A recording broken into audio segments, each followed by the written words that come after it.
According to U.S. Representative Chris Smith of New Jersey, dozens of drones trailed a U.S. Coast Guard vessel off the Atlantic coast.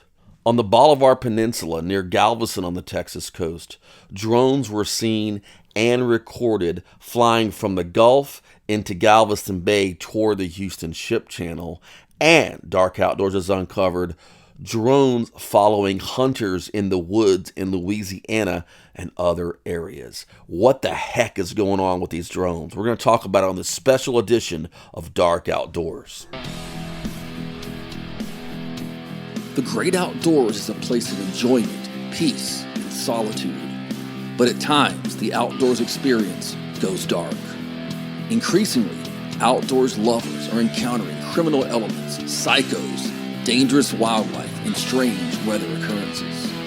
Our goal is to raise awareness by equipping you with cutting-edge information and to shine light into the dark outdoors. According to the Asbury Park Press, more than a dozen drones followed a 47-foot Coast Guard boat Sunday night, while law enforcement tracked another 50 drones coming onto land from the ocean at Island Beach State Park in New Jersey, according to Representative Chris Smith. Meanwhile, an FBI assistant director admitted that the agency does not know who is behind the unidentified drones that are flying over New Jersey. Authorities did confirm that the drones are not coming from local military bases. A Friday article at the Houston Chronicle says dozens of mysterious aircraft were spotted flying over Texas Gulf Coast for hours at a time over the past few nights.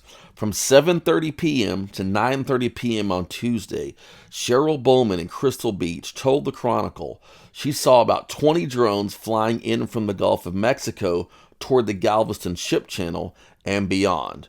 More drones appeared around 10 p.m. and remained in the area until midnight on Wednesday. Quote, 3 hovered near us, lower, then slowly rose up above the clouds for more than 3 hours, Bowman said. Quote, they seem to be fairly big because we see them so far out in the Gulf as they fly toward us on the peninsula.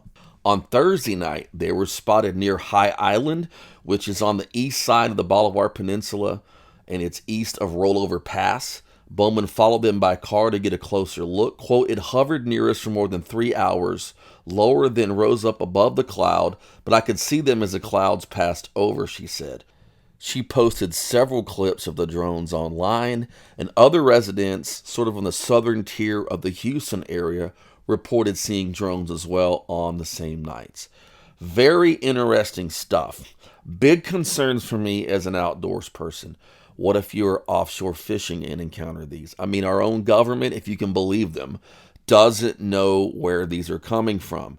I mean, these are not just some kid in his mom's basement operating a drone somewhere. They're operating in the Gulf of Mexico. They're operating in the Atlantic Ocean. And there's some weird stuff going on with this. I don't know what's going on, but I've got a gut feeling this is something that's going to either blow over and they're going to act like nothing ever happened, or we're about to see something really big going on. And the specific concern for the outdoors, if this is some kind of bizarre foreign military incursion or even some kind of a bizarre internal, sabotage from some sort of domestic terrorist, it's a serious situation.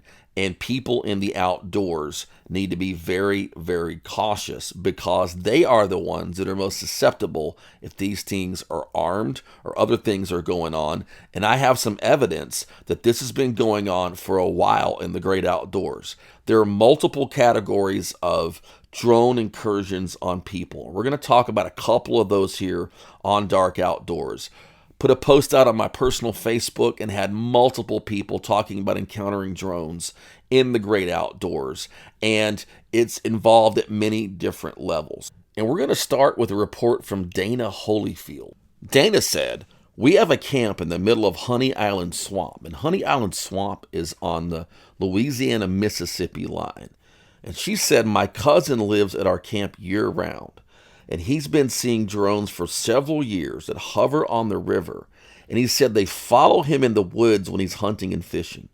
So a few months ago, I was on my houseboat there next to camp. and we witnessed the drones at night hovering over the river as if they were watching us.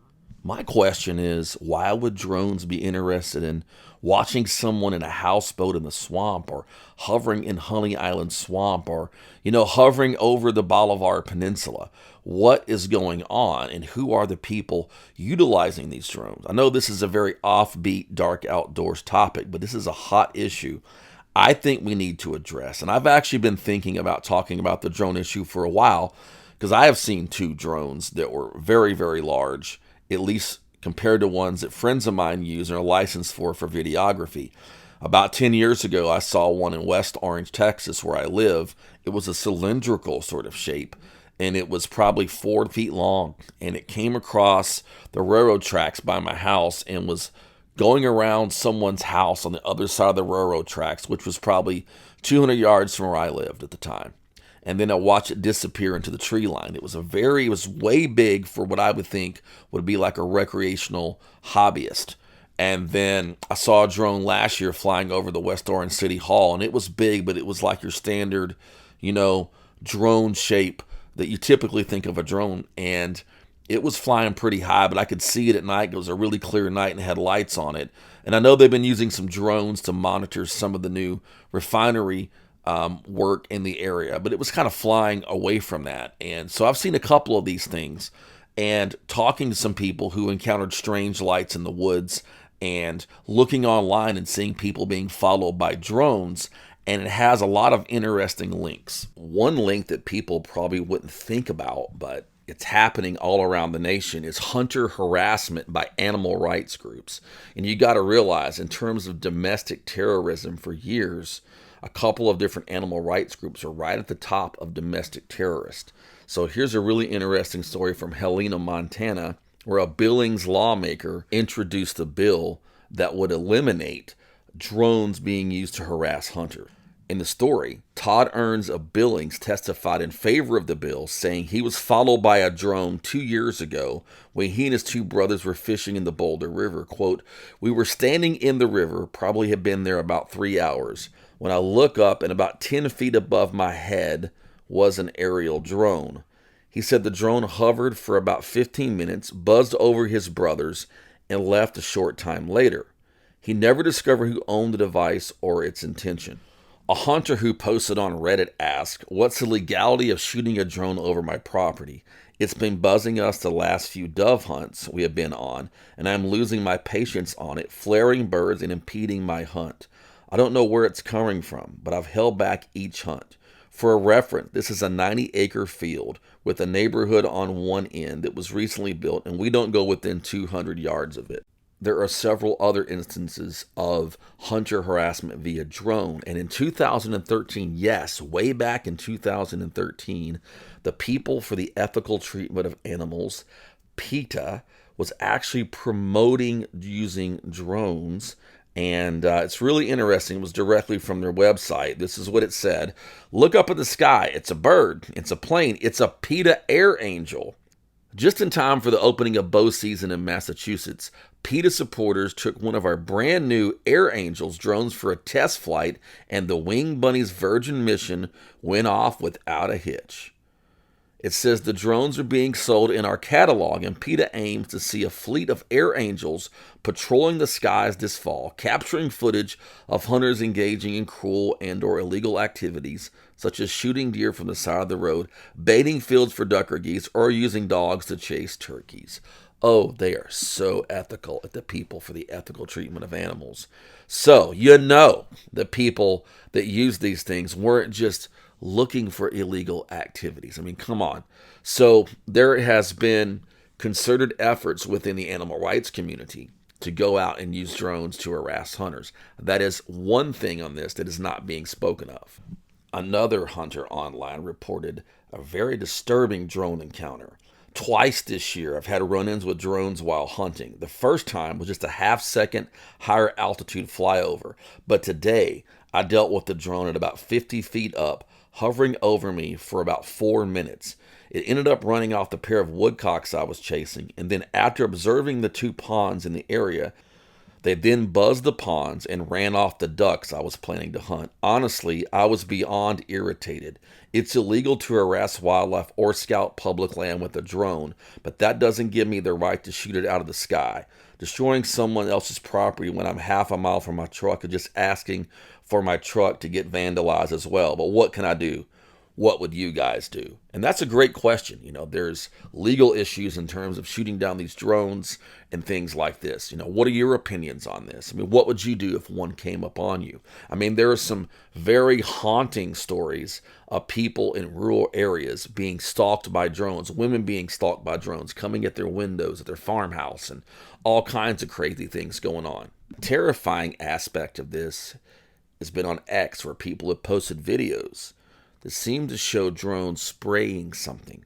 What could they be spraying? A concern of mine would be biological agents, chemical weapons type agents. It's very, very disturbing.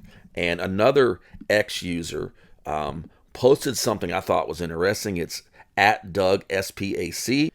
He allegedly got some information directly from New Jersey State Police that put together a profile of these drones, that they have a wingspan of at least 6 feet, able to operate without lights, can fly for 6 to 7 hours at a time, which is something I think is interesting because the reports over the Bolivar Peninsula were showing them watching them for hovering for like 3 hours, which is amazing.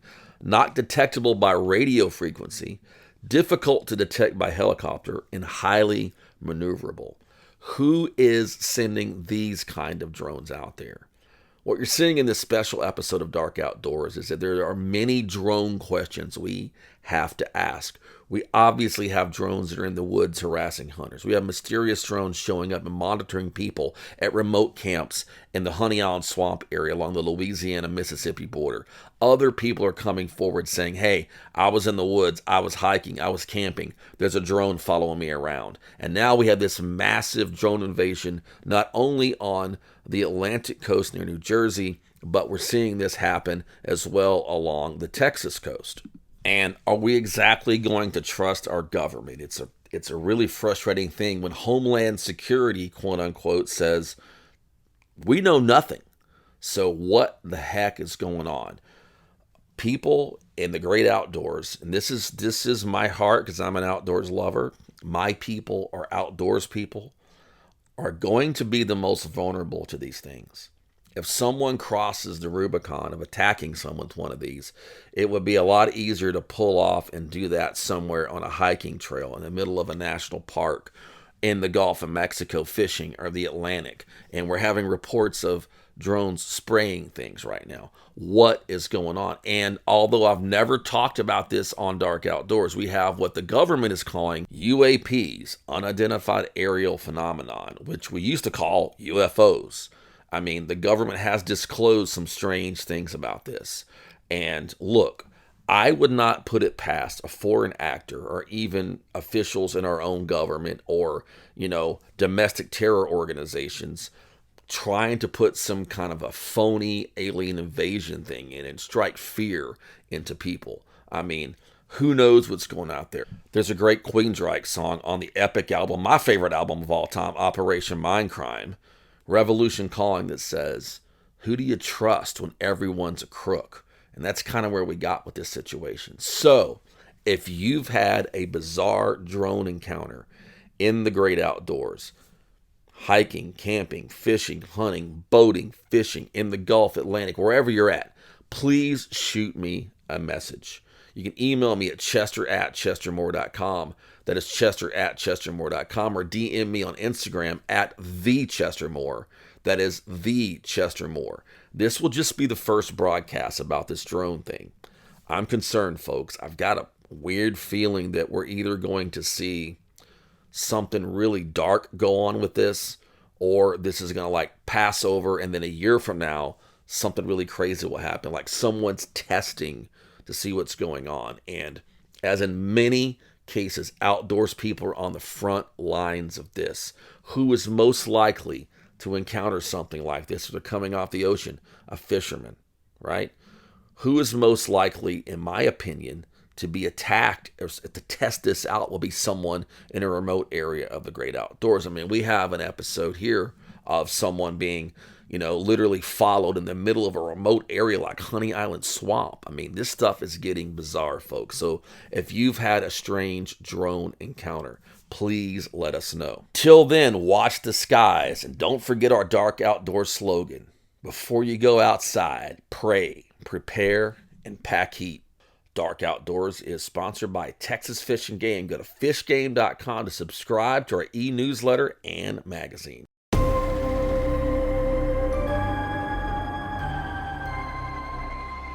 I'm Lyle Blackburn. Join me on my podcast, Monstro Bizarro, where I explore real-life cases of cryptids, paranormal horrors, and other monster mysteries.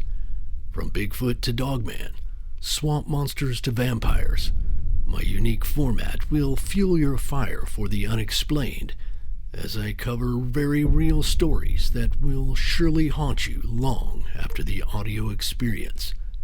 So darken the lights and pull up a chair, if you dare. The truth is always stranger than fiction.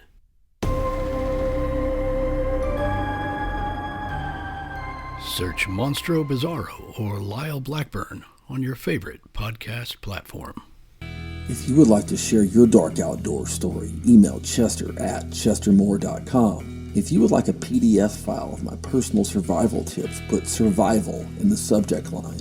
Read my wildlife writings and follow my Higher Calling Wildlife and Higher Calling Gulf Coast podcast at highercalling.net. Remember, never enter the wild without prayer and preparation.